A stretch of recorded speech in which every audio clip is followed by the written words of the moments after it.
For decades, we've been told a simple story about the technology world, a story of heroes and villains, of innovators and imitators. At the heart of that story, for over a decade, has been one of the fiercest rivalries in modern history: Apple versus Samsung. We see it play out in flashy product launches, in biting commercials, and in courtrooms across the globe. But what if I told you this epic war is built on a lie? What if the greatest rivalry in tech is also its greatest, most codependent partnership? This isn't just a business deal. This is the story of the biggest, strangest, most complex, enemy-nurturing deal in modern tech history.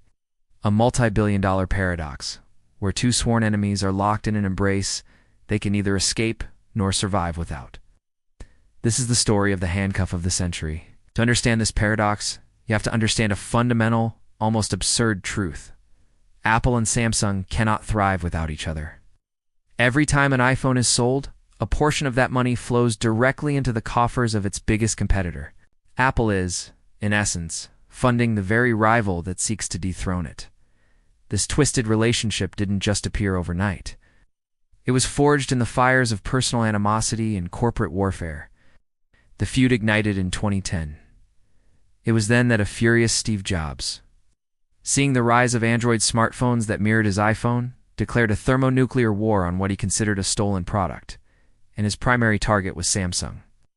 In 2011, Apple's war went from rhetorical to literal. The company launched a legal blitzkrieg, a global lawsuit filed on multiple continents, accusing Samsung of systematically and slavishly copying their patented designs. They pointed to the icon grids, the rounded corners, and even the interactive gestures like pinch to zoom.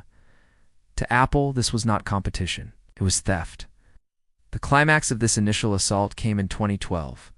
A U.S. jury delivered a stunning verdict, finding Samsung guilty and slapping them with a fine of over $1 billion. For many, this felt like the end. The tech world watched, believing that Samsung's ambitions to challenge the iPhone had just been crushed under the weight of American justice. But they were wrong.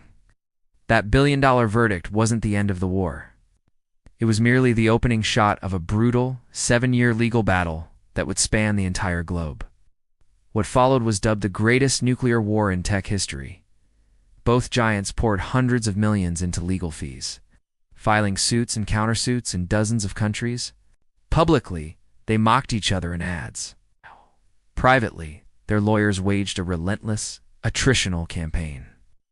Then, in 2018, the war just stopped. After 7 years of scorched earth litigation, the guns fell silent. The two companies announced a secret settlement, the terms of which remain undisclosed to this day. The world was stunned. Why the sudden truce? The answer lies in a chilling realization both sides came to. They had reached a state of mutually assured destruction. To truly win the war would mean devastating their own supply chains, a price neither company was willing to pay. To understand why, you have to look past the phones and into the heart of the Samsung empire. Apple's inescapable dependence is rooted in the very structure of its rival. Samsung Electronics is not a single entity. It's a sprawling chaebol, a vast conglomerate with a two-headed monster at its core.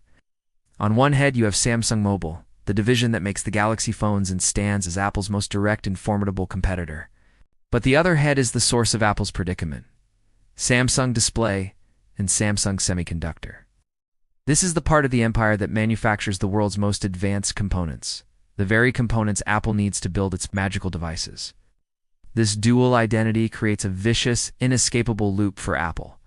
Apple, the most valuable company in the world, is trapped.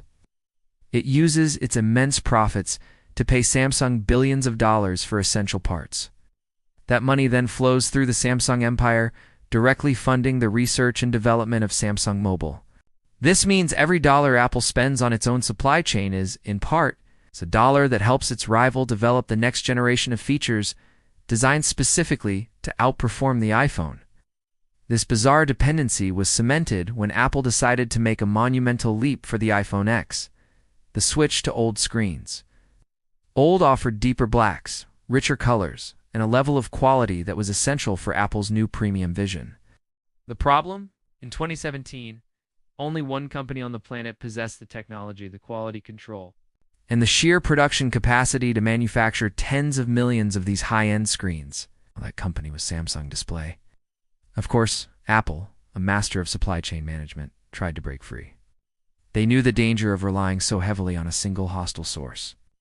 They poured billions into potential alternatives, investing heavily in LG Display and China's Bo, hoping to cultivate a new generation of suppliers that could break Samsung's monopoly. But these efforts were met with a harsh reality.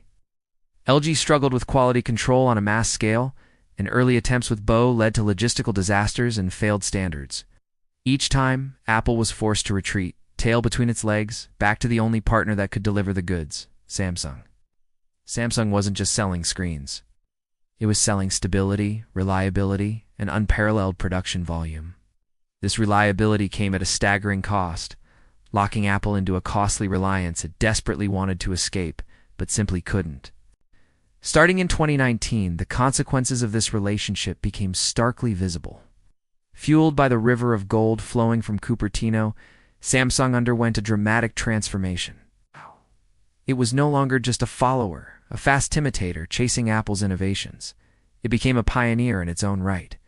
While Apple was perfecting its existing formula, Samsung, flush with cash, began launching wildly innovative products.